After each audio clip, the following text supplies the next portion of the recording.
सोबत असेल जाणीव। रोखोक बातम्यांसाठी पाहत राहा जाणीव मराठी। होऊ द्या जाणीव। लाईक करा, शेअर करा आणि सबस्क्राईब करा आपल्या हक्काचे चॅनल जाणीव मराठी।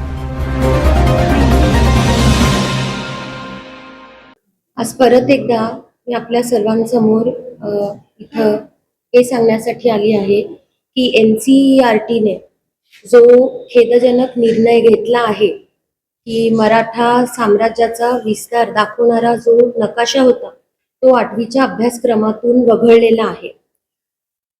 ही अतिशय खेदजनक गोष्ट आहे आपल्यासाठी, कारण आपण ज्या मातीत जन्माला आज आलो आहोत आणि ज्यांच्या आराध्य दैवत आम्ही ज्यांना मानतो ते छत्रपती शिवाजी महाराज, छत्रपती संभाजी महाराज आणि त्यांचं जे घर आहे, आज त्यांचा अशा रीते जर इतिहास पुसण्याचं काम चाललं आहे तर ही अतिशय निंदनीय गोष्ट आहे। आणि हा निर्णय जो घेतला आहे यावर कुठलेही ठाम पुरावे न देता न सांगता घेतलेला हा निर्णय आहे। तर याबाबत माझी सर्व जनतेला एक कळकळीची विनंती आहे की आपली चौथी राजधानी सातारा इथून आपण एक तरी पहिलं पाऊल उचललं पाहिजे या संदर्भात, की महाराजांविषयी ज्यांना कोणालाही प्रेम असेल, शिवशंभू जे प्रेमी आहेत, तर हीच वेळ आहे। आता नाही तर आपण कधी करणार? आज महाराज असते तर आपण त्यांना काय तोंड दाखवलं असतं।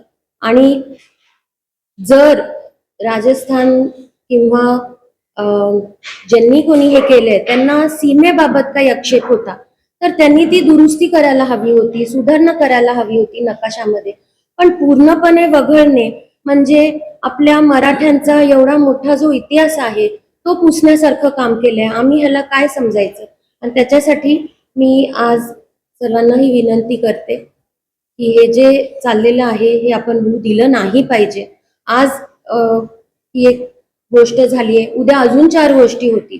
कुठंतरी ही गोष्ट थांबली पाहिजे। महाराष्ट्राने आवाज उठवला पाहिजे। महाराष्ट्र सरकारने केंद्रीय सरकारला प्रवृत्त केलं पाहिजे की हा इतिहास, सत्य इतिहास जो आहे तो परत पुस्तकांमध्ये समावेश त्याचा झालाच पाहिजे। NCERT हा म्हटलं जातं की MPSC UPSC ह्याचा पाया आहे अभ्यासक्रम हा। तर मग अशा महत्वपूर्ण अभ्यासक्रमातनं मराठ्यांचा इतिहास वगळणे हे कितपत बरोबर आहे? आपण विद्यार्थ्यांना, पुढच्या जनरेशनला काय शिकवणार आहोत? इतिहास ही एक साखळी असते, त्यातली एक कडी जरी वगळली गेली तर पुढच्या मग विद्यार्थ्यांना आपण काय सांगणार आहोत? खरं तर ज्या वेळेस आम्ही हे आवाज उठवला तेव्हा महाराष्ट्रातून खूप आम्हाला प्रतिसाद मिळालेला आहे।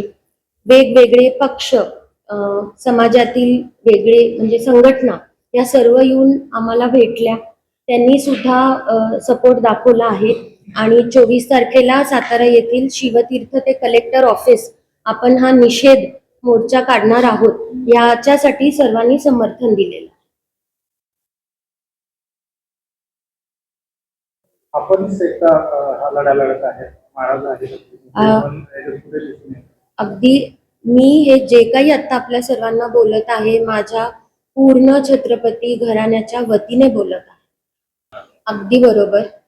वारंवार आपण आजकाल ऐकत आहोत की महापुरुषांविषयी अपशब्द किंवा असे काही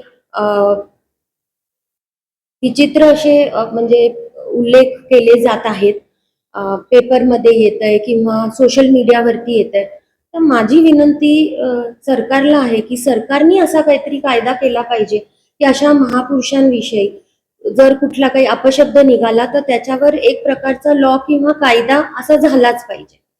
सोशल मीडियावर बहुधा माझ्या माहितीप्रमाणे YouTube एक असं चॅनल आहे की जिथे कॉन्टेंट रिस्ट्रिक्शन आहे, म्हणजे तुम्ही तिथे काही बोलू शकत नाही। पण दुसरे जे चॅनल्स आहेत जसं की इन्स्टा किंवा फेसबुक, तर तिथं मी हेही म्हणजे विनंती करू इच्छिते की त्यांनी देखील काहीतरी नॉर्म्स ठेवले पाहिजे जेणेकरून महापुरुषांवर असे आघात नाही झाले पाहिजे। आणि हे कोणालाच न आवडणारी गोष्ट, कुठल्याही समाजाला। आता हे जे खेदजनक गोष्ट, निंदनीय गोष्ट जी झालेली आहे त्याच्यासाठीच आपण हे पहिलं पाऊल जे घेत आहोत तो एक निषेध मोर्चा करत आहोत. त्याच्यानंतर आम्ही पुणे, मुंबई आणि महाराष्ट्रात ही चळवळ म्हणजे ह्या एका मोर्चाने काहीतरी होईल असं नाहीये, हे आपल्या सर्वांना माहिती आहे. त्याच्यामुळे वारंवार जर आपण सरकारला हे सांगत झालो तर कुठंतरी ते प्रवृत्त होईल. आपण जसं म्हणता की भाजप सरकार पण आहे, तर ते प्रवृत्त होईल की आपल्या महाराजांचा परत इतिहास त्याच्यात समावेश झालाच पाहिजे या गोष्टी. हे योग्य नाहीच आहे, हे बरोबर आहे, पण त्याच्यावर मी जे आता बोलू शकते की मी विनंती करू शकते की ह्याच्यावर काहीतरी तरी लॉ झाला पाहिजे, कुठला तरी कायदा सरकारने काढला पाहिजे. मी परत एकदा आपल्याला सांगते, मी जे इथं बसलीये हे माझ्या अख्ख्या घराच्या वतीने सांगते, माझ्या एकटीचा. आमचे जी घरं आहेत, जेव्हा छत्रपती शिवाजी महाराज किंवा आमच्या घराण्याचा विषय येतो तेव्हा आम्ही सगळे एकत्रच लढा देत आहोत. इथं कोणीही याबद्दल वेगळं नाही, ते सोबतच आहे. होऊ शकते.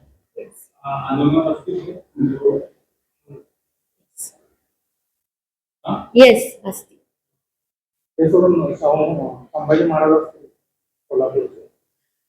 नाही, त्यांच्याशी तशी अजून तरी काही झाली नाही. मी आता आव्हान केलंय, आता आज आम्ही करत आहोत या गोष्टीचं. असतील तर खूप चांगली गोष्ट आहे, सगळे असतील तर खूपच चांगली गोष्ट. हो, ह्याच्यानंतर ह्या ज्या मोर्चा आम्ही निषेध मोर्चा काढणार आहोत याच्यानंतर सुद्धा दखल घेतली गेली नाही तर PIL याचिका सुद्धा दाखल करणार आहोत. कायदेशीर डेफिनेटली जाणार आहोत याबाबत.